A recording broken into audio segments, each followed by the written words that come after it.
नमस्कार दोस्तों, आप सबों का एक बार फिर से स्वागत है हमारी इस कानून की जानकारी श्रृंखला में। और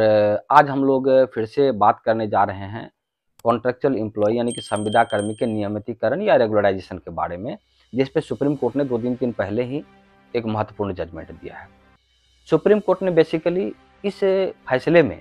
एक ऐसा जजमेंट दिया है जिससे कि हम कॉन्ट्रेक्चुअल एम्प्लॉयज़, चाहे वो टेम्पोररी हो, डेली वेजर हो, एडहॉक हो, पार्ट टाइम हो, उन सब के लिए एक तरीके से हम मील का पत्थर कह सकते हैं। इसमें उमा देवी जजमेंट की गलत व्याख्या को लेकर एक गाइडलाइन जारी किया गया है और ये कहा गया है कि डिपार्टमेंट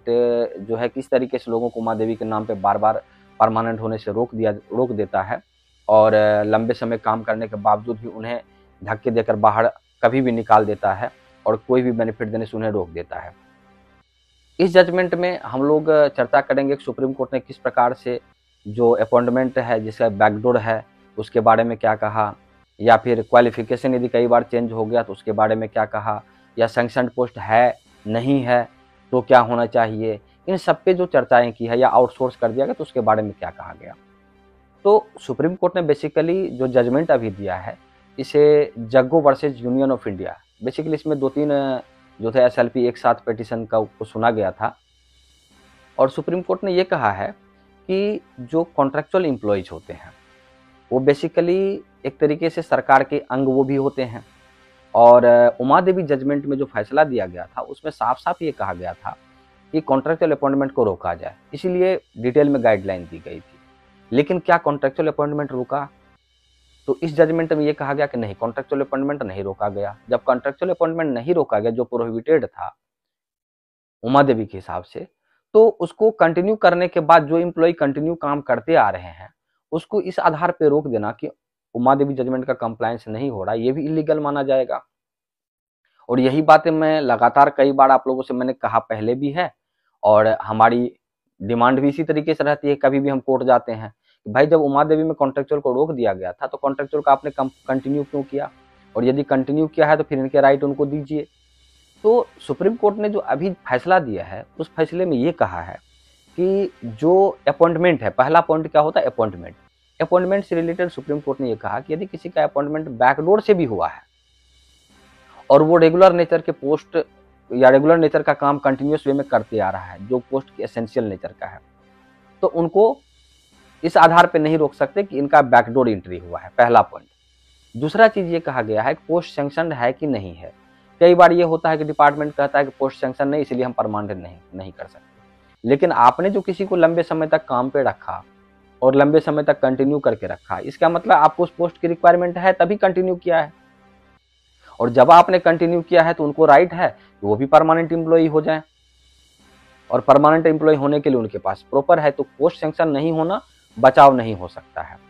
तीसरा चीज क्या है, क्वालिफिकेशन। क्वालिफिकेशन के बारे में भी इस पे चर्चा की गई है कि यदि क्वालिफिकेशन, जैसे अपॉइंटमेंट किसी का किसी पोस्ट पे कॉन्ट्रैक्ट बेसिस पे, टेम्पोररी बेसिस पे, डेली वेजर, एडहॉक कैसे भी करके हुआ है, और जब अपॉइंटमेंट हुआ है उस अपॉइंटमेंट के समय में उनका क्वालिफिकेशन जो कुछ भी था उनको रख लिया गया। 2 साल, 4 साल, 5 साल, 10 साल बाद डिपार्टमेंट ने क्वालिफिकेशन क्राइटेरिया को चेंज कर दिया। अब जब परमानेंट होने की डिमांड की जाती है तो ये कह दिया जाता है कि भाई क्वालिफिकेशन आपका नहीं है एज पर रूल, तो उमा देवी जजमेंट का कंप्लायंस भी नहीं हो रहा है, तो आपको परमानेंट हम नहीं कर सकते। तो ये भी गलत है, सुप्रीम कोर्ट ने कहा ये भी गलत है। आपने जब किसी को रखा था तो जो उस समय में क्वालिफिकेशन था आपने तो रखा था उसी को देखकर, अब आप चेंज कर दे रहे हैं और उसको बैकडेट से लागू कर रहे हैं तो वो गलत है। इसके बाद आता आउटसोर्स का प्रोविजन। तो सुप्रीम कोर्ट ने यह कहा कि आउटसोर्स जो है उसको आप किसी आदमी को क्या करते हैं, आउटसोर्स में आप डाल देते हैं बिना वजह का, बचाने के लिए, पैसे बचाने के लिए, जो भी स्थिति के लिए। तो कहने का मतलब यह है कि आउटसोर्स का प्रोविजन करके भी आप बच नहीं सकते। इस तरीके की बातें सुप्रीम कोर्ट ने कही है। और इस जजमेंट में जो डिटेल में एक बात निकल के आई है वो ये निकल के आई है कि उमा देवी जजमेंट के आधार पे किसी व्यक्ति को रोकना उनके किस किस हितों को दरकिनार कर देता है और उनके जॉब सिक्योरिटी के जो राइट है उसको किस तरीके से खराब करता है, उन सब पे एक तरीके से विस्तृत चर्चा की गई। इसमें जहां तक बात है उसमें यह कहा गया है कि टेम्पोररी जो अपॉइंटमेंट होता है उसको, या टेम्पोररी या कॉन्ट्रेक्चुअल जो भी हम कहते हैं, उसको एक तरीके का लेवल देकर कि भाई आप तो कॉन्ट्रेक्चुअल हैं, आप तो टेम्पोररी हैं, और जब आप टेम्पोररी हैं तो आपका कोई राइट नहीं बनता है।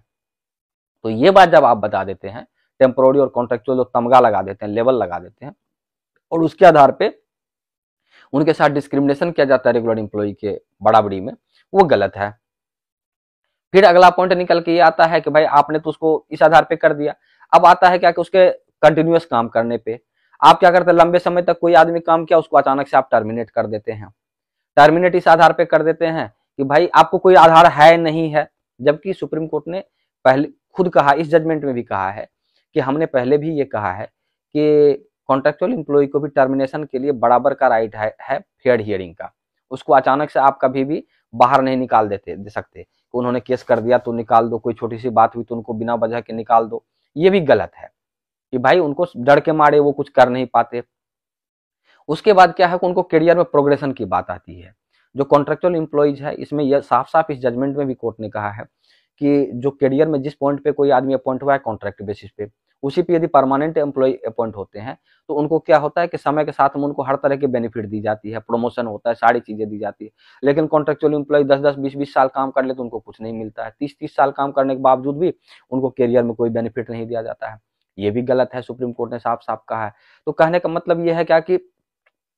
जो प्रोविजंस हैं, आजकल जो कॉन्ट्रेक्चुअल एम्प्लॉय के साथ भेदभाव किया जाता है, उन सब पे चर्चा की है, और साथ ही साथ ये कहा है कि आउटसोर्स को एक शील्ड की तरह यूज किया जाता है। जो कॉन्ट्रेक्चुअल एम्प्लॉय है उनको आउटसोर्स कर दो, कह दो कि आप हमारे डिपार्टमेंटल एम्प्लॉय नहीं है, और जब डिपार्टमेंटल एम्प्लॉय नहीं है तो आपका कोई राइट नहीं बनता है परमानेंट होने के लिए, आप क्योंकि आउटसोर्स हो। तो ये एक शील्ड की तरह यूज किया जाता है, जो गलत है, बिल्कुल गलत है। तो सुप्रीम कोर्ट ने इस पे भी महत्वपूर्ण तरीके से पहला था, और साथ साथ एक सबसे बड़ी चीज जो कही गई है वो ये कही गई है कि डिनायल ऑफ बेसिक राइट्स, यानी कि बेसिक जो राइट्स होते हैं आपके, जो कॉन्ट्रेक्चुअल एम्प्लॉय या किसी भी एम्प्लॉय का बेसिक राइट्स होता है, बेसिक राइट्स मतलब ये होता है जैसे कई तरह के अलाउंसेज होते हैं, स्वास्थ्य बीमा होता है, जॉब में सुरक्षा होती है, और भी कई तरह के जो बेनिफिट्स होते हैं। कोई एम्प्लॉय काम करता है किसी डिपार्टमेंट, उनको हेल्थ बेनिफिट नहीं